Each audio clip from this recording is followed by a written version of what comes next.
Good morning, everyone. Settle down, settle down. So today we are going to discuss one of the most important topics in all of medicine, beta-lactam antibiotics.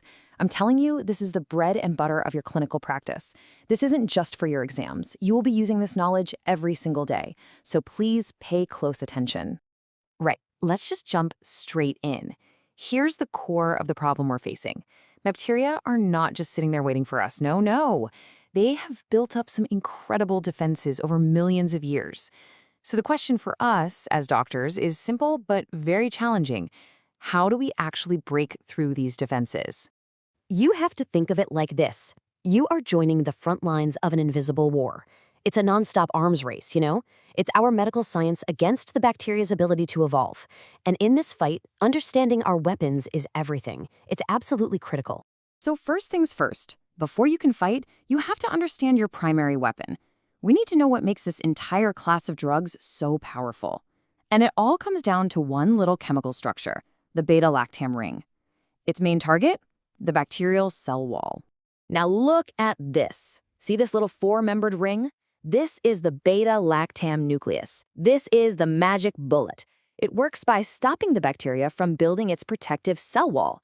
And without that wall, the bacterium just, well, it falls apart. It can't survive. This is our key weapon. But remember this, because it's so important to us, it's also the bacteria's #1 target.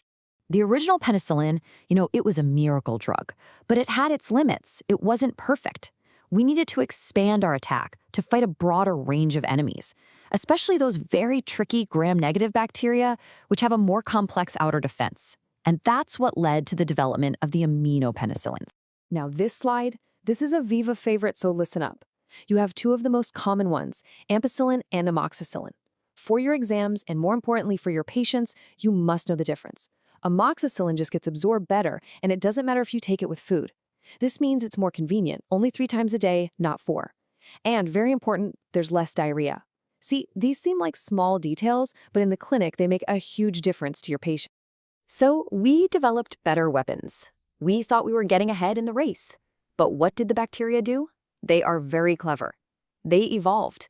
They developed their own secret weapon, a powerful counterattack that could make our best antibiotics completely useless.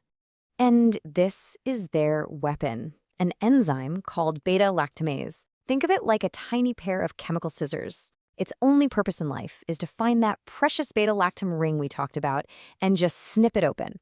The moment that ring is broken, the antibiotic is finished. It's inactivated. Game over. This is the most common way bacteria fight back. So, what was our move? How did we counter this? With something truly brilliant. We developed these molecules called beta-lactamase inhibitors. I like to call them suicide inhibitors. It's a great name, isn't it? You can think of them as a bodyguard for the antibiotic. Clavulanic acid is a very famous example. Look how elegantly this works. It's a beautiful 4-step dance. First, our antibiotic, let's say amoxicillin, approaches the bacteria. Second, the bacteria panics. It releases its beta-lactamase enzymes to defend itself. But then, step 3, our bodyguard, the clavulanic acid, jumps in front and sacrifices itself. It binds to that enzyme and doesn't let go. And finally, step 4, the threat is gone. Our amoxicillin is now free to go and destroy the bacterial cell wall. This is exactly how drugs like coamoxiclav work. But the battle didn't end there, of course. We needed more firepower, more options. So we brought in the reinforcements, the cephalosporins. It's useful to think of them as different generations, like successive waves of soldiers, where each new wave is designed with a specific strategic advantage over the last one. This slide is very, very high yield for your exams. The first generation was fantastic against gram-positives. But as gram-negative infections became a bigger problem, we developed the third generation, like ceftriaxone. This generation completely flipped the script, becoming absolute powerhouses against gram-negatives. And now, the biggest threat we face is MRSA. So we have the 5th generation, the true specialists, designed to fight these superbugs. So the key question is, how do they do this? You see, MRSA became resistant by changing the target itself. It altered its penicillin-binding proteins, the PBPs. It's like the bacteria changed the lock. The 5th-generation cephalosporins are so special because they are like a new master key. They are designed to bind these new altered locks. It's how they outsmart the bacteria's main defense. It's a huge breakthrough. Okay, let's start to wrap this up now. We're going to look at one unique special agent in our army, and then we will summarize the key lessons that you absolutely must take away from this briefing today. Now, remember this name, Astrionum. It's a monobactam, so it's structurally a bit different. It focuses only on gram-negative bacteria. But here is the most important feature. The clinical pearl you must remember for patient safety. It lacks cross-sensitivity. This means, generally, you can use it safely in a patient who has a penicillin allergy. This is a very, very important fact to keep in your mind. So, to summarize our entire strategy, 1. Our primary target is the bacterial cell wall. 2. The bacteria's main weapon against us is the beta-lactamase enzyme. 3. Our counterattack is to use inhibitors as bodyguards. 4. Each new generation of antibiotic is an evolutionary step in our strategy. And 5, and this is the most important point of all, this fight is far from over. Resistance is always evolving, which means we must be smarter and more strategic with our choices. And that leaves us with one final thought. We've seen 5 generations of cephalosporins. We've seen suicide inhibitors, but bacteria are already finding ways to defeat them. So the question for your generation of doctors is this: what will the next weapon in our arsenal be? The battle continues, and now it's in your hands. Thank you. Namaste, future doctors, and welcome back. Get ready because today we are diving deep into some seriously powerful drugs. We're talking about the heavy artillery, the big guns of our antibiotic arsenal. So, let's jump right in, shall we? Okay, so here's our game plan for this session. It's going to be super high yield. First, we'll talk about what these big guns are. Then, we'll meet the hospital's special forces. That's the carbapenems. After that, we look at an old classic, a real workhorse, the tetracyclines. Then, and this is crucial, we'll cover their side effects. And finally, we'll put it all together to understand the doctor's choice. Cello, let's begin. So, when do you actually need these big guns? Just imagine, a patient comes into your ward, very sick, maybe a nasty mixed infection, and you simply don't have the time to wait for culture reports, which can take days. You need something that works now. You need a weapon that can hit a huge range of bacterial targets. Both gram-positives and gram-negatives. That, my friends, is exactly where broad-spectrum antibiotics come into play. They are our first line of attack in a crisis. Now, within this group of big guns, we have an elite commando unit, the carbapenems. I want you to think of them as the hospital's SWAT team. You don't call them for a simple sore throat. No way. You call them in for the most serious, life-threatening, hospital-acquired, or as we say, nosocomial infections, especially when you suspect the bacteria are resistant to everything else you've got. And the first member of this elite squad is a drug called imipenem. This thing is an absolute powerhouse. It's a beta-lactam, so you know it attacks the bacterial cell wall, but its spectrum of activity is just incredibly broad. It hits almost everything. And the best part? It's resistant to most of the beta-lactamase enzymes the bacteria produce to defend themselves. It really was a game changer.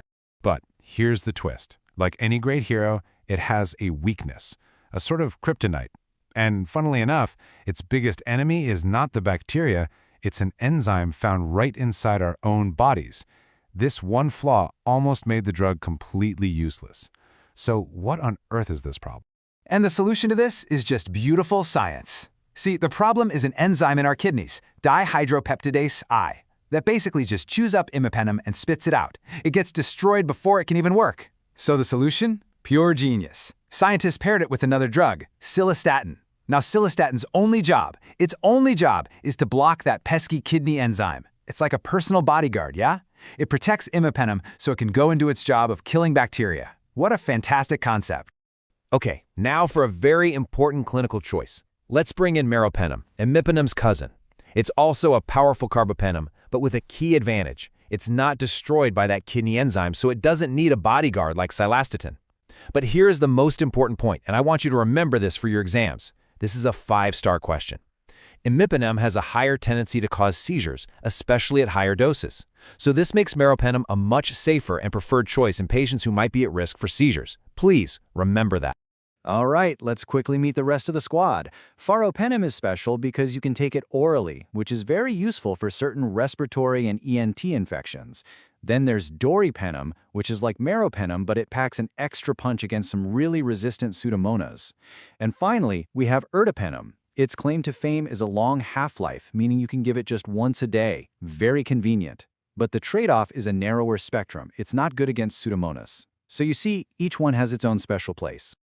Okay, we've met the special forces. Now, let's completely shift gears and look at a different kind of weapon. A true classic, a workhorse that's been around for decades, the tetracyclines.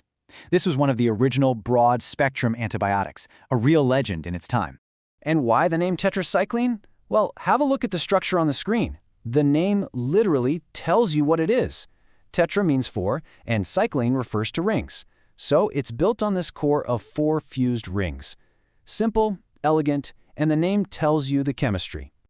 So how does this molecule actually work? Well, it's a saboteur. It messes with the bacteria's protein factory. You see, bacteria need to build proteins to live and multiply. Tetracyclines sneak inside and bind to a specific part of their machinery, the 30S ribosomal subunit.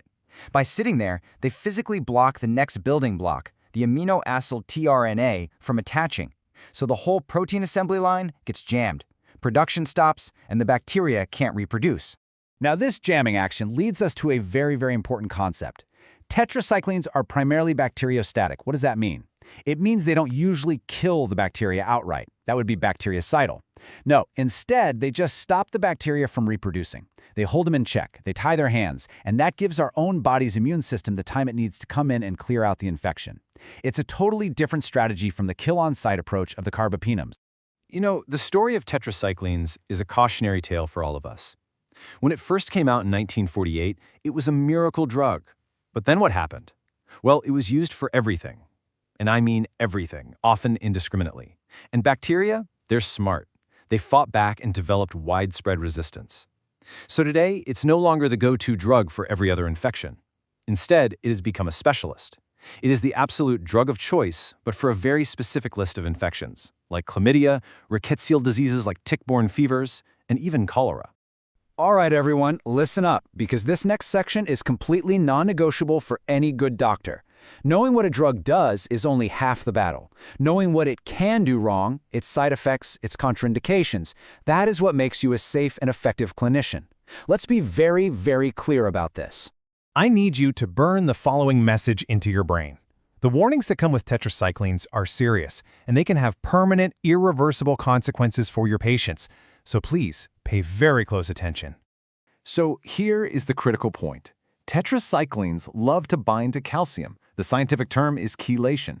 And where do we have a lot of calcium being laid down in the body? In the developing bones and teeth of fetuses and young children. So if you give tetracyclines during pregnancy or to a child, the drug binds with the calcium and gets deposited permanently. This leads to permanently stained brown teeth, and it can even suppress bone growth. This is an absolute 100% contraindication. You just don't do it, ever. On top of that, you have to watch out for phototoxicity, where patients get severe sunburn-like reactions and potential liver and kidney damage. Okay, so we've met the special forces and we've met the classic workhorse. Now let's put it all together. You see, the art of medicine isn't just about memorizing drugs. It's about knowing exactly when to use which one. It's all about picking the right drug for the right bug in the right patient. This slide right here is your final summary, your quick revision chart before the exam. On one side, you have the carbapenems. They are bactericidal killers used for serious multi-drug-resistant hospital infections. And the main caution, seizure risk with imipenem. On the other side, you have the tetracyclines. They are bacteriostatic agents, now used for very specific bugs like chlamydia.